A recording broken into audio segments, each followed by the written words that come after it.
Hi, folks. I am going to present to you our first video lesson, which is on the model of communication. We'll have several of these video lessons for each week, and this is the first time I've done it this way, so we're going to try it this week. I'll be sending you a survey at the end of the week, so if you could let me know what your thoughts are about it, and let me know if there are some suggestions that you have for making these video lessons more useful to you. I would really appreciate it because I want to do better. So for this lesson, I'm using a slideshow that I've also attached. So if you want to go back afterwards and not have to watch the video again and just look at the slides, you can. But you should take notes as you watch the video on the handout. It has a diagram on it, and we're going to fill in the diagram and fill in some definitions and talk about what they mean. This information will be on our end of the week quiz. You can use your notes for that quiz.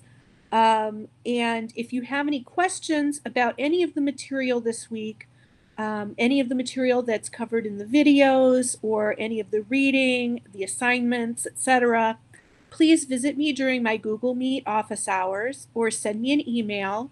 I'm happy to respond to you either way. And if you're not available during my Google Meet time, but would like to meet with me, we can arrange another time to do that. So just send me an email. Okay, so the model of communication looks quite a bit like a science diagram.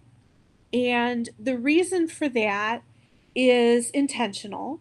It is kind of a science, the study of communication, and we want to analyze it as a system because communication is the process of exchanging information using a system of shared symbols. And those symbols could be verbal, so they might be words that I'm using, or nonverbal, so they could be gestures, um, uh, body language, facial expressions. And we want to analyze it. We want to know how the system is supposed to work so that we can then look at communication breakdowns. So when the information or ideas are not being exchanged accurately, they're not coming across properly for various reasons. And we want to be able to pinpoint those reasons so that we can eliminate them and make our communication better. So the model of communication is designed to help us do that. When we look at the model, we're going to start with the person who is sending the communication, and that is the sender. So if I want to communicate an idea, I am the sender. And if I have an idea, I have to turn that idea into some kind of symbol. So I have to encode it. So if I'm going to text something to someone, I have to decide what I'm feeling and which emoji I'm going to use to express that feeling. That's the process of encoding. Then once I've done that, that emoji that I'm sending, the text, is the message. That's what I'm trying to communicate. And you can see from the arrows that are pointing in this direction, I'm communicating it to someone. They're going to have to take that message and decode it. They're going to have to figure out the meaning of my verbal or nonverbal symbols. So of my words, of my emoji, of my body language, of my facial expression, of my middle finger, whatever it is, it's got to be decoded in order for it to have any use. And the person who does that is the receiver. The receiver gets the message, receives it, and what are they going to do with it? Is that the end of the story? The answer is no. This is a closed system. We see the arrow that goes all the way back to the sender. And this is an important component of the model of communication. That's the feedback. So this is the body language, the words, the gestures, that the receiver sends in response to the sender's message. So if I were giving this lecture in class, I would look around the room to see if I saw people nodding, writing things down, or if people had frowns on their faces or were shaking their heads or looked confused, because that would be feedback for me as the sender to know if my message was getting across or if people were having trouble decoding it. And then I would go back and explain it again or try explaining it in a different way so that I could make sure my message gets across. So that feedback piece is really important because it's what lets the sender know if the message has gotten through. So this looks really simple and clean, and communication would be great if it really happened like this. But there are some other things that get in the way. And so that's what we're going to talk about next, things that get in the way. And the first that we're going to talk about is the field of experience. And these are the personal experiences that the sender has and that the receiver has that could either help you understand a message or could get in the way of understanding a message. So, for example, if I'm going to send a message and my field of experience includes 4 years of studying Spanish in college, and I send my message in Spanish to somebody who has never learned Spanish, their field of experience is going to make it impossible for them to understand my message. Because it doesn't include the Spanish language, that message is not going to get through because they can't decode it. But if we both have a field of experience that includes the Spanish language, then they will be able to decode the message and understand what I'm saying. So each person, the sender and the receiver, has their own field of experience. And depending on what those experiences are, they might overlap and help you get a message across, or they might be very different and make it more difficult to get a message across. The next item is the channel of communication. And this is the way that you're sending the communication, the means of sending it. So a text is a channel of communication, a phone call, an email, a letter that I handwrite and put a stamp on and send in the mail is an old-timey channel of communication. So depending on the channel, there could be different things that block or obstruct that channel.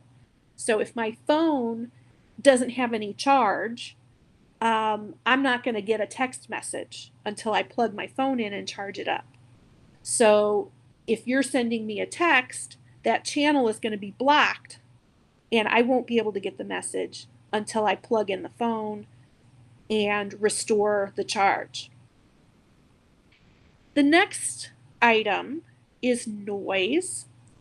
And noise is an internal or external barrier that blocks communication. It could be literally noise, right? You're in the club and the music is loud and there are lots of people talking and you cannot hear what your friend is saying to you, okay? Or if you're at a noisy restaurant like Texas Roadhouse, it's really hard to hear what's happening because people are loud, the music is loud, and it's just chaos.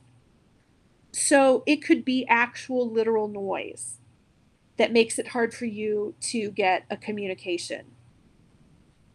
But it could also be a metaphor. It could be metaphorical noise.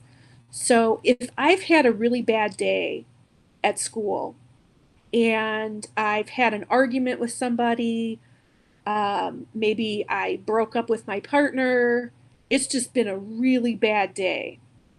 And I come home and somebody is trying to talk to me about something, I'm going to have a really hard time listening to them and focusing on what they're saying because I've got a lot of noise in my head. I'm thinking about the bad day that I had. I'm thinking about the fight that I had with my partner, the argument that I had with my friend. I've got a lot of metaphorical noise going on that is blocking the communication that the other person is trying to send to me.